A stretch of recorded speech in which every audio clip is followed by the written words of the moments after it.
ಇವತ್ತಿನ ಜನಾಂಗವನ್ನ ಜನ್ಝಿಗಳು ಅಂತ ಕರೀತಾರೆ, ಜನ್ಝಿ. ಆದರೆ ಬೇರೆ ಎಲ್ಲ ಕಡೆಗಳಲ್ಲಿ ಜನ್ಝಿಗಳು ಗಲಭೆ ಮಾಡ್ತಾ ಇರೋದನ್ನ ನಾವು ನೋಡ್ತಾ ಇದ್ದೀವಿ.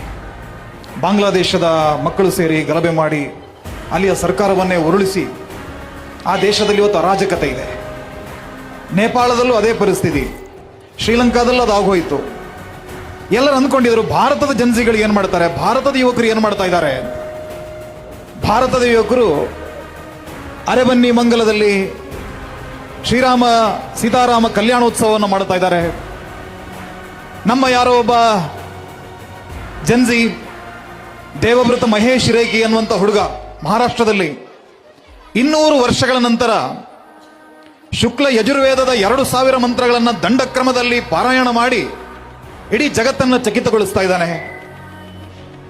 ಭಾರತದ ಜನ್ಝಿಗಳು ಸಂಸ್ಕೃತಿಯ ಕಡೆಗೆ ಮುಖ ಮಾಡಿದ್ದಾರೆ, ರಾಷ್ಟ್ರವನ್ನು ಒಗ್ಗೂಡಿಸುವಂತ ಕಾರ್ಯದಲ್ಲಿ ತೊಡಗಿದ್ದಾರೆ, ಧಾರ್ಮಿಕ ಪ್ರವೃತ್ತಿಯನ್ನು ಬೆಳೆಸಿಕೊಂಡಿದ್ದಾರೆ.